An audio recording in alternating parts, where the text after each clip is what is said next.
Today's lecture is on dependable systems. The following topics will be covered in this lecture. Come to discuss about the system dependability. What is system dependability? For many computer-based systems, the most important system property is the dependability of the system. This means on which internal and external factors, on which internal and external elements the computer system depends. The success of the system and the failure of the system depends. The dependability of the system reflects the user's degree of trust in that system. It reflects the extent of the user's confidence that it will operate as user expect and it will not fail in normal use. Dependability covers the related systems attributes of the reliability, availability, and security. These are all interdependent. Importance of dependability. System failures may have widespread effects with large number of people affected by the failure. This means if the system fails, a large number of people can be affected. Let's take example of WhatsApp. If WhatsApp fails, millions and billions of people will be affected. Systems that are not dependable and are unreliable, unsafe, or insecure may be rejected by their users. This means dependability is very important. The cost of the system failure may be very high if the failure leads to economic losses or physical damage. Undependable system may cause information loss with high sequent recovery cost. This means the system should depend on the factors such as availability, reliability, security, efficiency, ease of use, portability, integrability, interoperability, etc. So if the software is not dependent, so this means more and more chance of failure. Causes of failure. The three categories of failure are hardware failure, software failure, and operational failure. Operational failure means human operation make mistakes. Now perhaps the largest single cause of the system failure in socio-technical systems. This means error come from the user sides or the user process is unable to run the system. So this means operational failure can also cause a failure of the system. Now dependability properties. These are the dependability properties. The first is availability, means the ability of the system to deliver services when requested. So this means the system will be available to users when it is requested. Reliability, the ability of the system to deliver services as specified. This means the system should reliable, the user should rely more and more on the system, and the failure rate is low. Safety, the ability of the system to operate without catastrophic failure. Security, the ability of the system to protect itself against deliberate or accidental intrusion. And resilience is the ability of the system to resist and recover from damaging events. So these are the dependability properties. So these are the definitions. Availability is defined as the probability that the system will be up and running and able to deliver useful service to users. Reliability is the probability that the system will correctly deliver services as expected by user without failure. So this is actually the lifespan of the software. If the lifespan of something is greater, this means it is more and more reliable and user can rely more and more.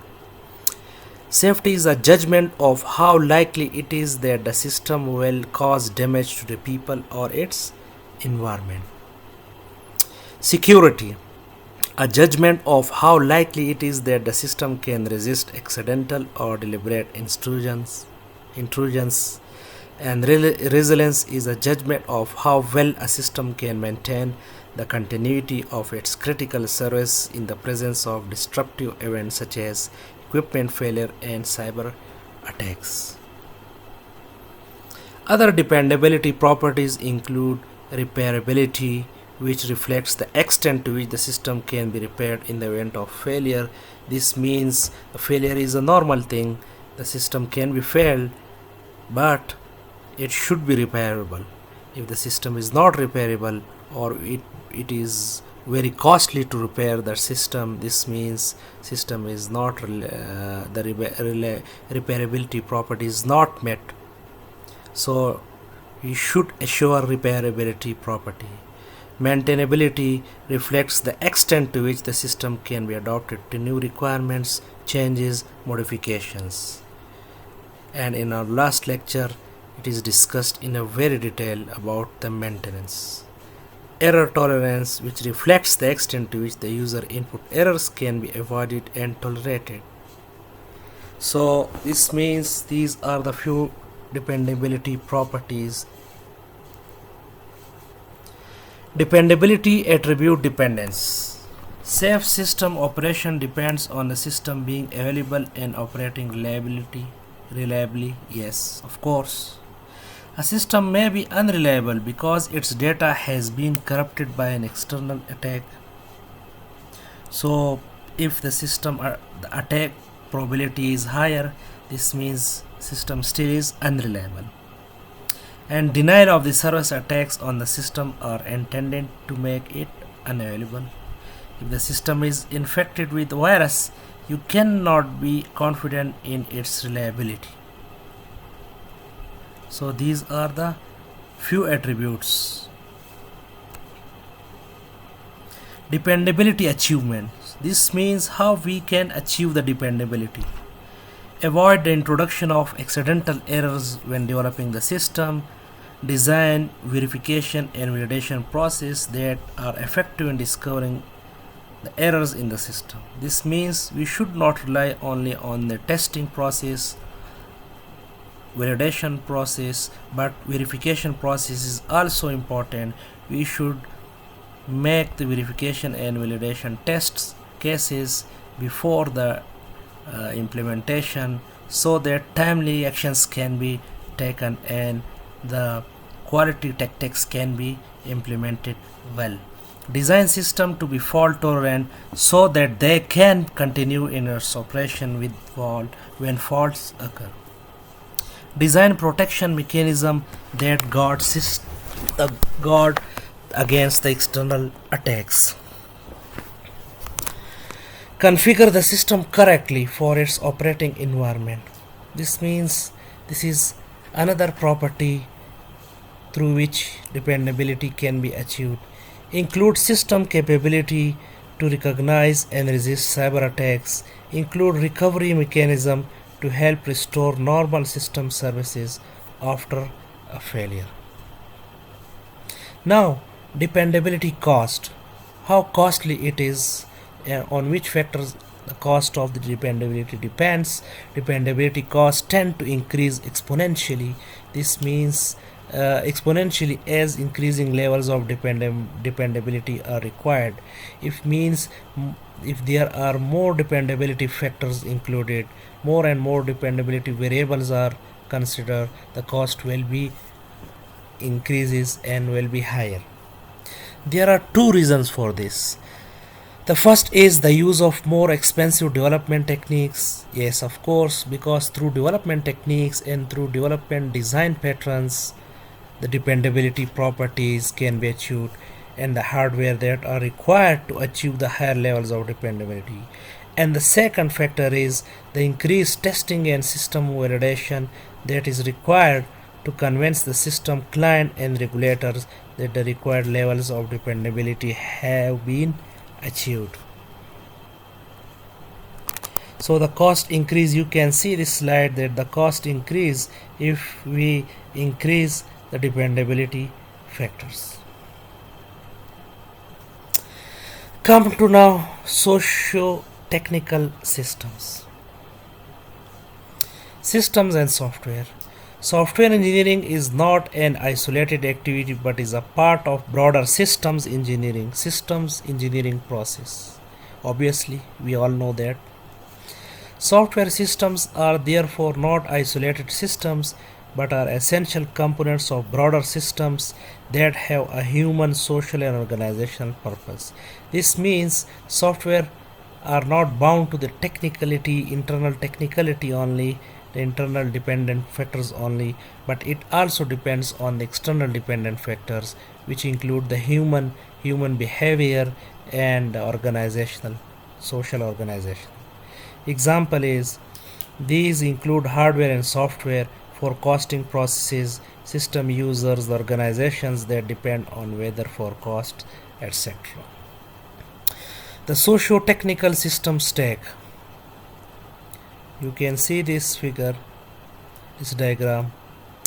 On the lower side we have equipment, hardware, then operating system is installed and application software is installed, and below the in between the applications operating system we have a data management system, and all the communications are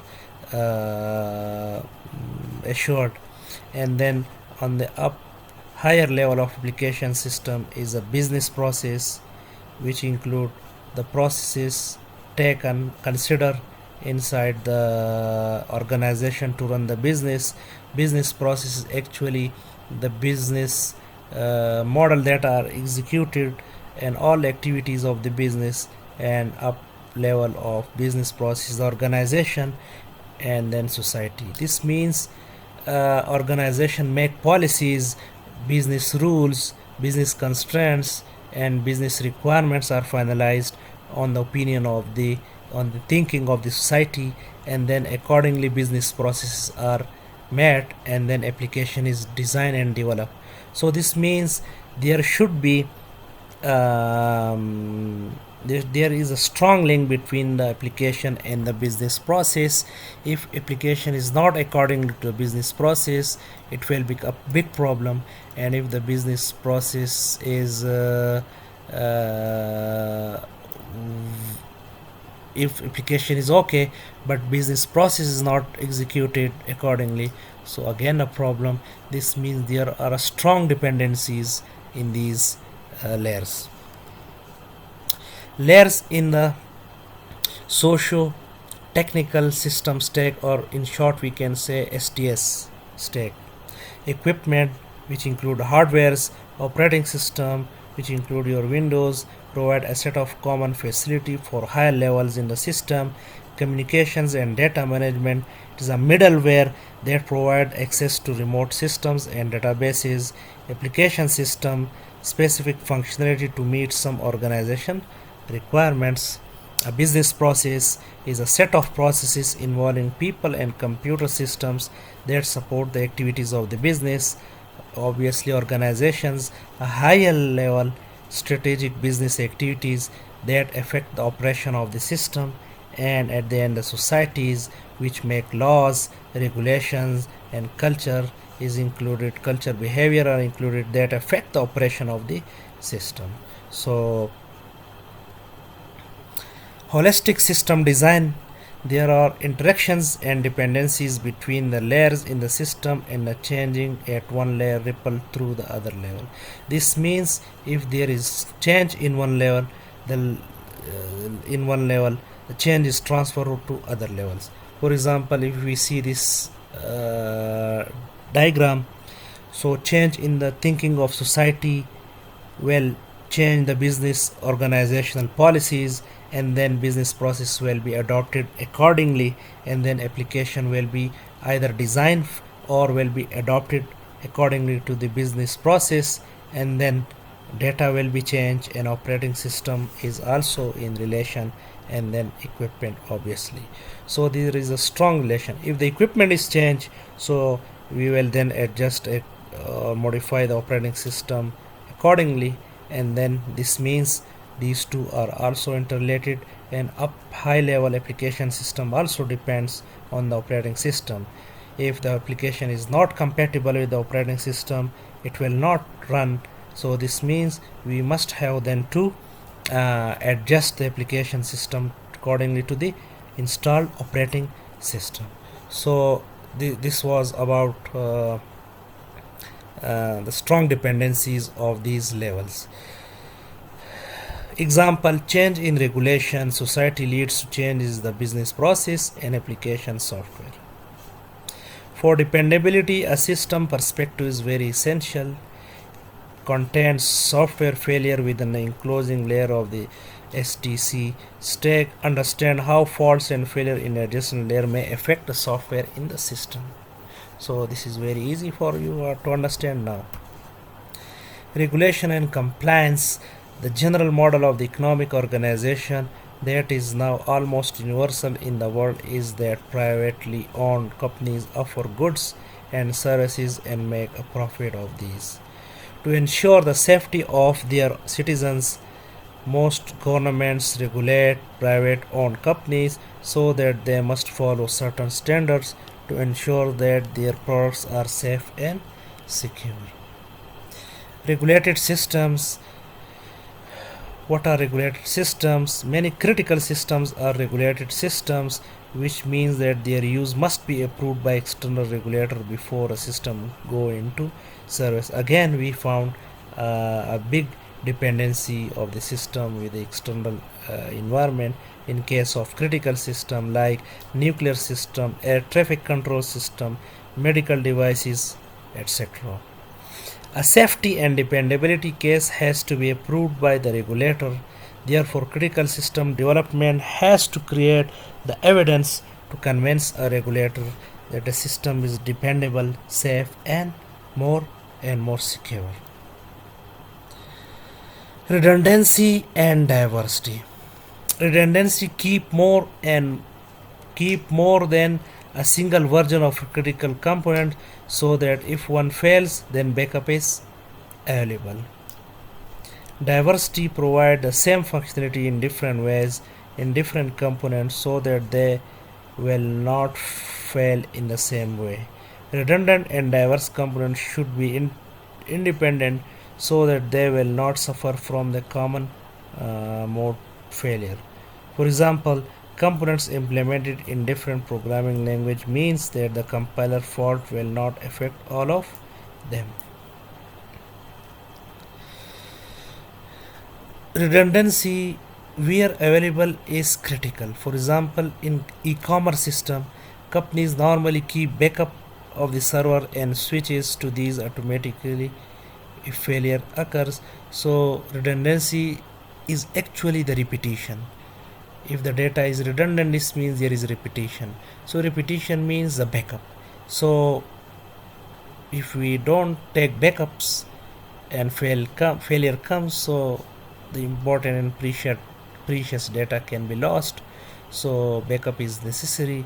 Diversity means to provide resilience against external attacks. Different servers may be implemented using different operating systems like Windows and Linux. So this means we should assure redundancy and diversity so that we can make the system more and more reliable and safe. Process diversity and redundancy. Process activities such as validation should not depend on a single approach such as testing to validate the system, but rather verification and validation both are necessary. So, and verification can only be assured from the start of the software development. So both of these should be assured. Multiple different process activities They complement each other and allow for cross-checking to help to avoid process error, which may lead to errors in the software. Problem with redundancy and diversity. So this is not easy. There are certain problems, and the problem are given in this slide. Adding diversity and redundancy to system increases the system complexity. Yes, obviously it's not easy.